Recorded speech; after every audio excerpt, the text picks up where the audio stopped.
From Pacifica, this is Democracy Now! We're on the road in Park City, Utah at the Sundance Film Festival.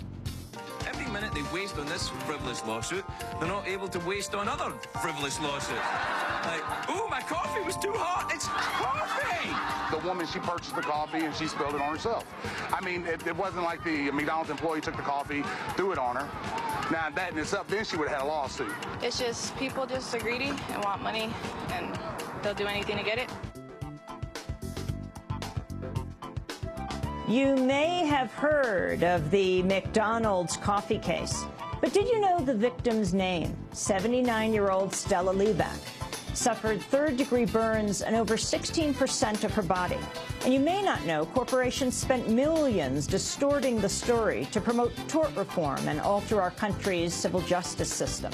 Today, we look at the stories of 4 people whose lives were devastated by the attacks on our access to courts. They're all featured in a new documentary here at Sundance called Hot Coffee. All that and more coming up.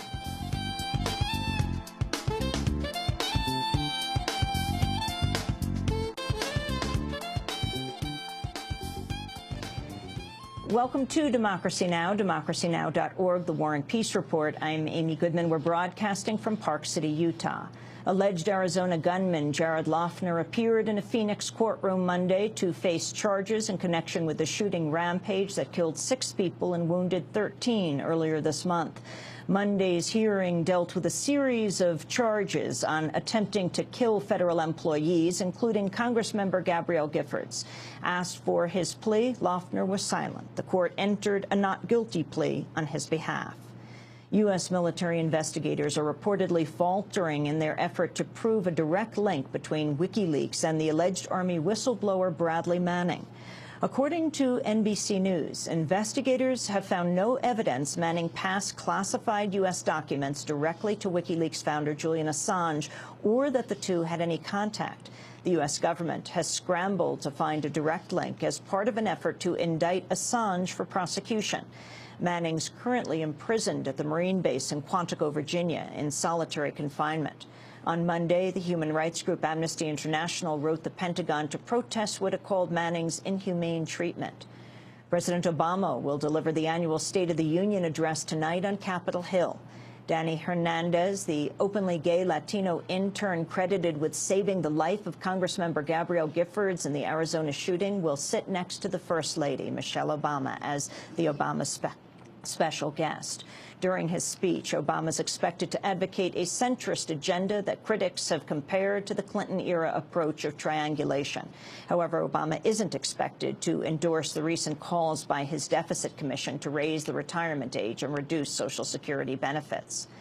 At least 35 people have been killed and more than 100 wounded in a suicide bombing in Russia. The attack struck a packed international arrivals building at the Domodedovo airport. Russian officials have alleged militants from the North Caucasus carried out the attack. At the White House, Press Secretary Robert Gibbs read a statement on President Obama's behalf.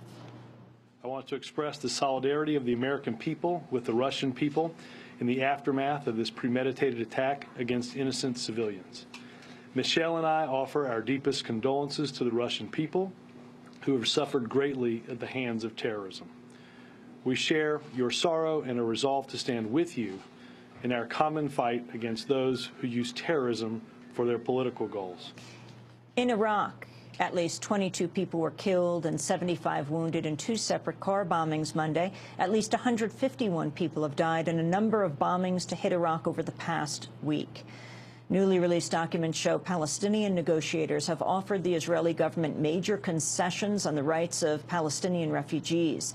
The disclosure is among the latest in the so-called Palestine Papers, over 1,700 files from inside Israeli-Palestinian negotiations dating from 1999 to 2010. According to the news network Al Jazeera, the Palestinian Authority has signed off on accepting the return of a symbolic number of Palestinians who lost their homes in the 1948 war around Israel's independence. Former Israeli Prime Minister Ehud Olmert is said to have proposed that 5,000 Palestinian refugees be allowed back into Israel, a fraction of the 6 million displaced around the world.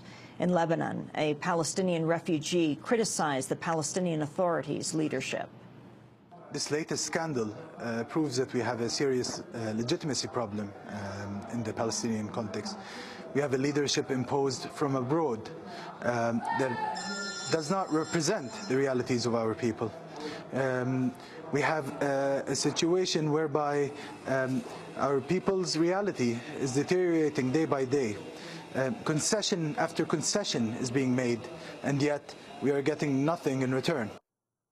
The details of the stance on refugees follows the news Palestinian negotiators offered Israel the annexation of large tracts of West Bank land, including East Jerusalem. The Palestinian Authority has denounced the paper's release and denied making sweeping concessions to Israel. On Monday, Palestinian Liberation Organization Chair Yasser Abed Rabo called for an investigating into the papers and denied the reports on giving up East Jerusalem. أنا أتوجه باسم القيادة الفلسطينية. I call upon, in the name of the Palestinian leadership, Palestinian and independent institutes of research and study, to immediately create a committee to study these documents and to find out whether they are true or not true.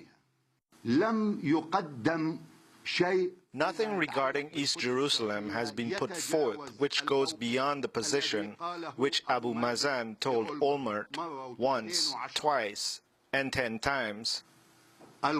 East Jerusalem is ours based on the 1967 borders. Al Jazeera plans to continue releasing the Palestine papers throughout the week. On Monday, dozens of protesters gathered outside the network's office in Ramallah. We don't want anybody, any part, any media channel, anyone to divide us. We are here, Palestinian community. We have many crises. We have many conflicts, internal and international, and it is enough. The occupation is dividing us. Meanwhile, in Turkey, a government inquiry has faulted Israel for the deadly attack on a Gaza-bound aid flotilla last year. 9 people were killed when Israeli troops stormed the Mavi Marmara ship on May 31st. The panel's conclusion came one day after an Israeli panel cleared the Israeli government and military of any wrongdoing. The chair of the Turkish panel, Mithat Rende, said investigators had found proof Israeli troops began opening fire before storming the ship. In this report, we established that unfortunately the Israeli forces started firing at the passengers on the upper deck from the helicopters before landing on the upper deck, and this caused, of course, probably the first 2 people who were killed as a result of the fire from the helicopter. Peru has become the latest Latin American country to recognize an independent Palestinian state in the occupied territories. On Monday, Peru followed recent decisions by Bolivia, Chile, Argentina, Brazil, and Uruguay to recognize an independent Palestine in the West Bank and Gaza Strip. Lebanon's political crisis is intensifying over a pending vote on a new government. On Monday, a prime ministerial candidate backed by Hezbollah won enough parliamentary votes to form a new cabinet. Supporters of Prime Minister Saad al-Hariri have taken to the streets in protest. In Washington, State Department spokesperson P.J. Crowley said a Hezbollah victory could endanger U.S. aid to Lebanon. We will reserve judgment until a government is formed. Our view of Hezbollah is very well known. We see it as a terrorist organization, and we'll have great concerns about a government that, within which Hezbollah plays a leading role.